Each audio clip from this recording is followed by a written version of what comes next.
Welcome to Brainthropology. Let's talk about our amazing brain and the issues that get us stuck. We all have those moments where life gets overwhelming.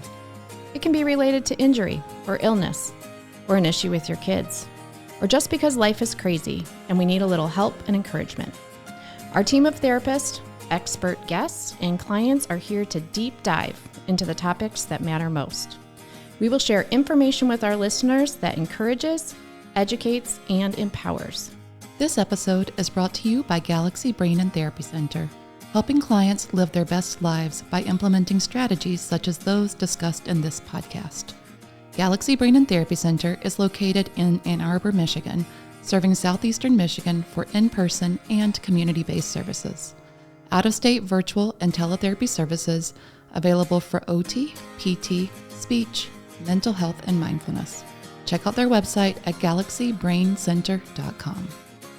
Hello, everyone. Welcome to the Brainthropology podcast. We have an informative show planned for today. We're super excited to have back physical therapist Shelly Roller and Amanda Couch on with us today, and myself, Debbie Loftus, as the host. We are talking about fall prevention today, such an important topic for so many people.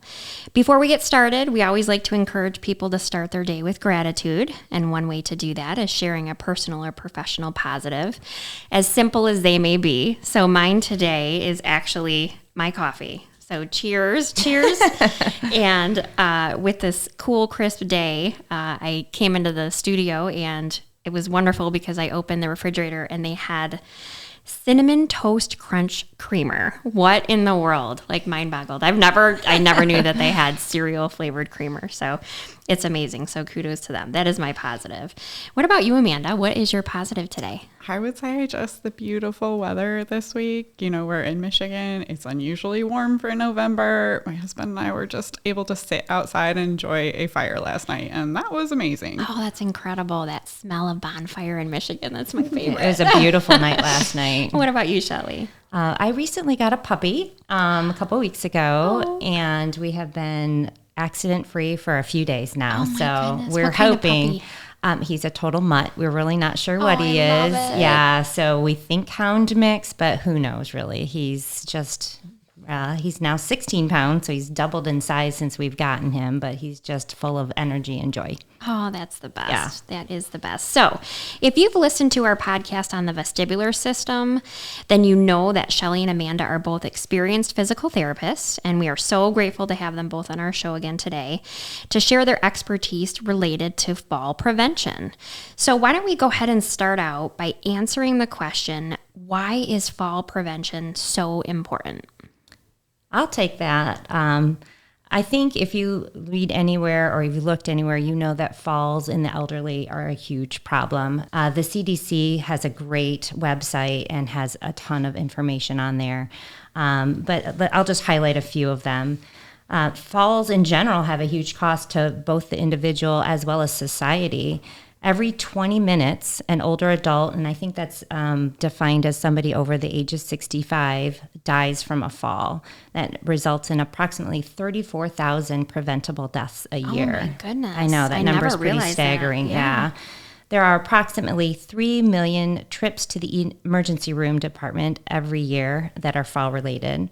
Falls cost about $50 billion annually, which 3/4 of that is paid by either Medicare or Medicaid, and which we know those systems can't be, they're really stressed by that for sure. Falls can lead to serious injuries such as hip fractures, arm fractures, or head injury, and in fact, they are the most common cause for traumatic brain injuries. And people who become fearful of falling, so have near falls or have fallen in the past, then it becomes more likely that they're going to fall in the future. So it's almost like a positive cycle, not in a good way though, that it kind of feeds upon itself, where fear of falling then leads to increased chance of falling. So then people stop moving. And so there's this huge decrease of activity, which then leads to increased falls. Yeah, and I think there probably is so many other effects that it would have becoming fear of falling on mental health as well. I mean, people that are afraid of falling aren't getting outside. They're not getting fresh air. They're not moving at all. Yeah. Sometimes they just sit all day, which the body is not made to just sit. It is made to move. It's made to get up and be active. And so when you stop moving, then obviously everything becomes affected, not only the fear of falling, but then the weakness of the system. And the fact that they don't even want to venture outside, and so then you become less social, and so then they might become more depressed because of that, because they don't have that social interaction anymore. Yeah, it really is a domino effect, and I know it also can affect more than just the person that has fallen. So family members and time taken off work, and those statistics are staggering, and I think, there's a lot of other factors that go into it. So it's a really important topic. So in your experience, Shelley, what makes a person at risk for falling? There are so many things that can increase the risk for the person to be at falling. Unfortunately, age is one of them. As we get older, a lot of our systems just don't work as well as they used to. So their risk for falling definitely increases. Amongst that, and we sort of touched on this briefly, is the weakness. So if you have weakness, then you just don't have that strength to keep you upright or to keep you moving. Or you might get super fatigued, which then could lead to you not walking quite as well as you did and catching your foot on something, which may result into a fall. Use of multiple medications. This is one that I don't think we talk enough about. If you're on more than 3 or 4 medications, they can have medication interactions. They can also increase, there's a lot of side effects that happen with drugs that can lead that increases that risk for falls.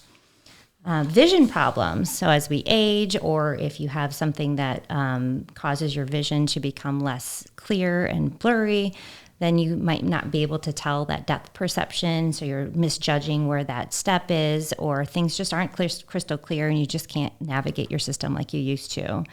And then anyone with any sensation problems. So if you think of, I'm sure people have heard of what's called neuropathy. If you have a neuropathy, so you just don't have that sensation in your feet or your hands, that will also increase your risk for falls. All very important. So, on our last podcast that we really broke down the vestibular system, and we talked about balance. So balance is such an important factor when it comes to fall risks. So how would you define what balance is, Amanda? Absolutely. So balance is this super complex system. It's so many factors put together. So many times I'll hear, oh, well, I can stand on my one leg for 10 seconds, so I'm balanced, I'm good.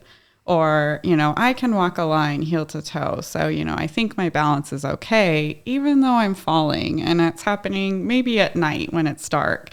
And we're just not putting all the pieces of the puzzle together there. So our balance system is like a complex interaction between, our posture, our strength in our legs particularly, but also like our core stability, our flexibility, our mobility and ability to move. Absolutely. Some of these innate balance reactions that we have like built-in recovery responses. But sometimes those can be a little slow, or we just don't get this big, robust response that we're supposed to get. And when that's not there, we end up hitting the ground. So what we call our somatosensory system, our ability to feel pressure underneath our feet, things like that all impact our balance and our ability to use that information well. And sometimes that does take some retraining in the brain to do that. Sometimes it takes, building walking endurance, building strength in the legs. It all depends on what the specific issues are that are going on. It's more than just this one thing, which, makes it hard to address and sometimes puzzling for clinicians of how do I help this person not fall? So it sounds like it means that someone can be having issues with balance for a number of reasons, and there's no catch-all solution. Absolutely, yes. Yeah. So I like to think of it, sometimes I explain this to my clients, like the big 3 things of balance are your vision, that vestibular system, which we've talked about before, and that somatosensory, or the sensation. And so if it's like a 3-legged stool. If one of those is off a little bit, that stool gets a little bit tipsy. If you have 2 legs that are different legs or different heights, then you're really rocky. So we've got to strengthen up the ones that do work well so that your stool becomes a little bit more stable. Oh, I love that analogy. And I think you have that ability to describe that because you are a neuro PT. So speaking of that, how is fall prevention therapy with a neuro PT different from your typical PT that you would have in an outpatient clinic? Absolutely. So I think the big difference is we're looking at all of those things, especially those sensory things. I alluded to, the person that says, oh, I can stand on one leg for a long period of time, but I'm falling at night. That might be actually an issue with the inner ear and not being able to use information from the inner ear well. Sometimes as we age, we can become really visually reliant for balance. That's a really common thing that happens. And when vision's taken out of the equation, all of a sudden we are not steady on our feet. So we're looking at those different interactions. I think that's a big part of where we're different. But we're also looking at the functional aspect. I mean, that is like the heart of a neuro PT. We look at the function.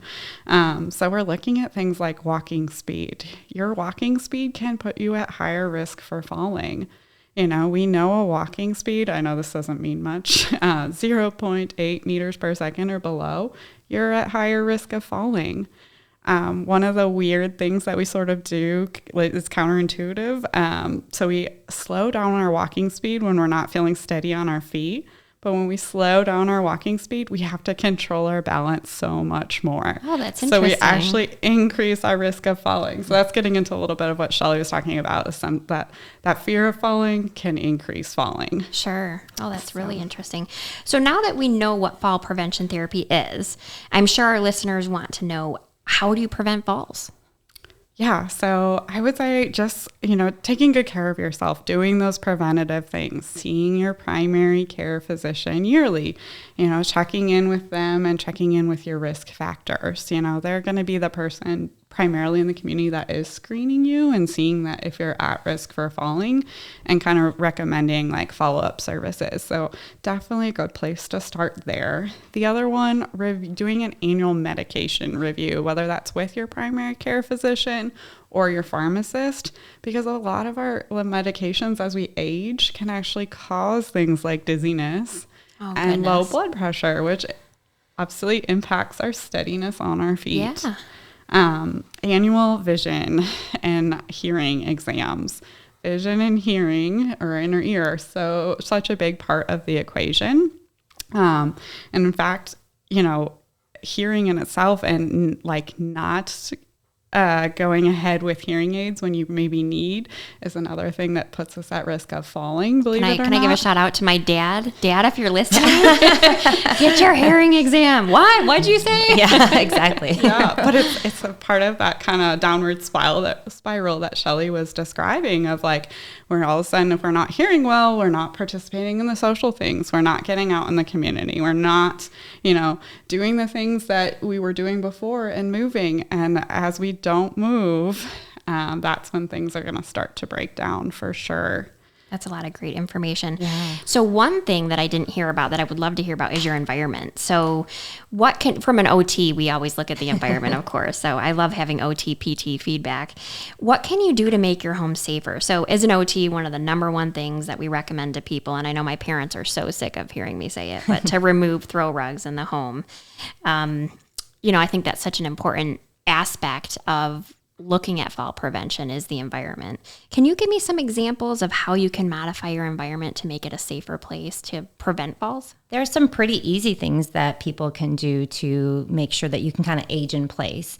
One of the most important things that people, to kind of take advantage of or forget to take advantage of is like night lights. If you have simple night lights throughout your house, that way you can see. You don't have to turn on every light in the house, like my son likes to do in the middle of the night. If he gets up and literally turns every single light on, goodness. And I'm like waking everybody up. But you don't have to do that. If he would keep the night light in his room that I've put in and plugged in multiple times, and now they come on like by motion. I know. Yeah. Yeah, it's so easy to do. So that's a simple one that you can fix very easily for people. Make sure that you have really secure railings on your stairways. I actually recommend 2 if you can. I know code usually is just 1, but if you have that secure railing, that way if you have weakness on one side, you can feel really secure going both up and down the stairs using one side. I would also make sure that there are regularly used items that are on shelves that are at an appropriate level for you, so that that pot that you only use at Thanksgiving, there's really no reason for it to be on a main level for you. Let's put it somewhere else. Then let your grandkids or your daughters.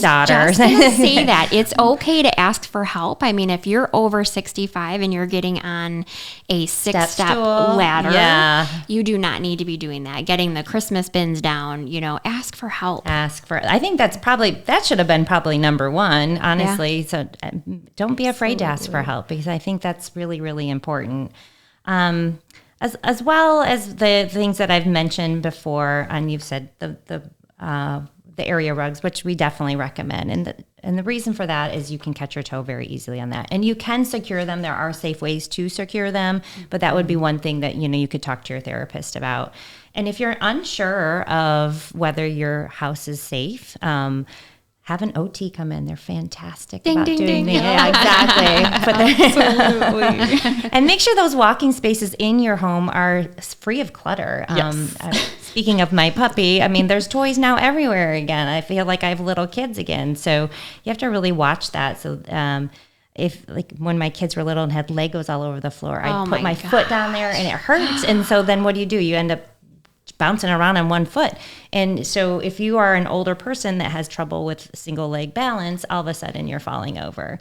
And that's the most common way that most people break their hip, is they're falling sideways instead of forward and backwards. I think most people are more afraid of falling forward and backwards, but it's the sideways one for the hip that can really cause the damage. Yeah, absolutely. And I just want to put in a word of encouragement. I think sometimes our listeners are afraid to ask for help, or like our older adult listeners, because they're afraid if they acknowledge that they're having difficulty, someone's going to take away their independence. Yeah. Sure. Someone's going to say, oh, well, you can't drive then, or, oh, you can't live at your home. And I just want to say that we are not here necessarily to do that. We're here to support you in staying independent and safe in your home.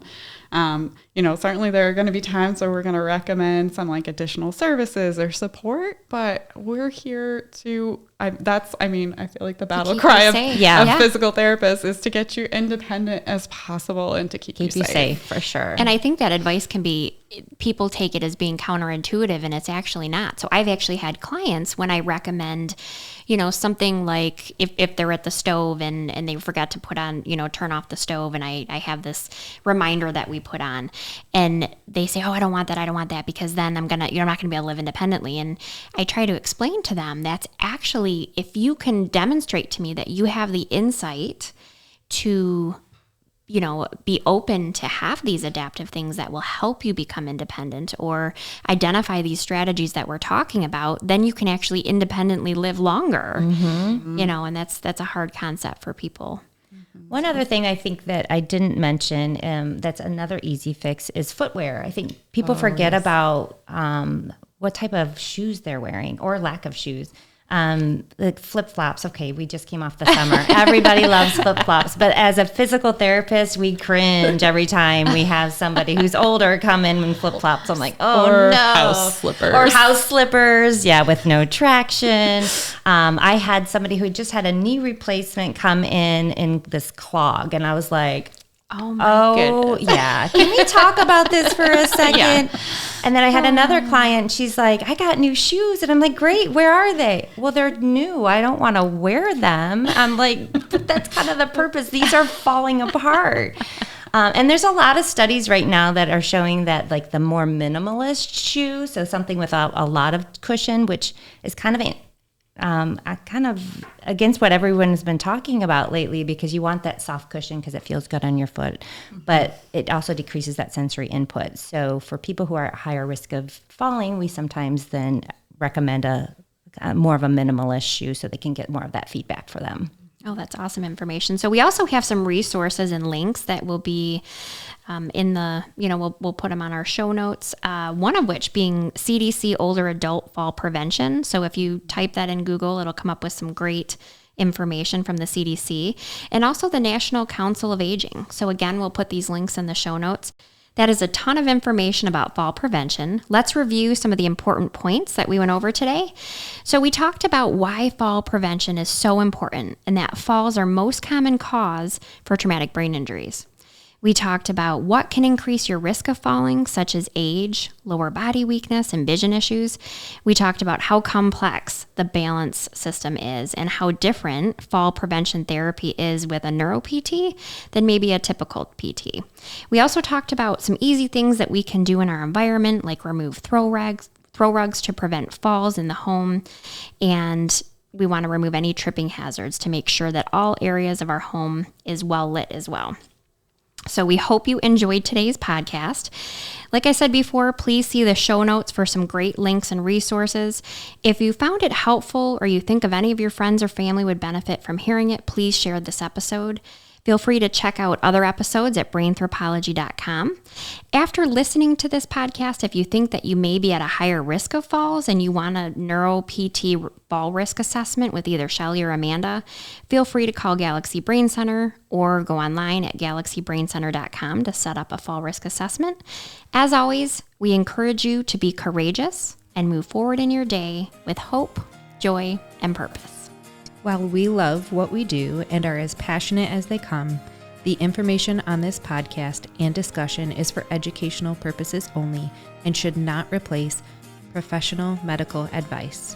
Please consult your own healthcare provider if you are seeking medical advice, diagnoses, or treatment for you or anyone else.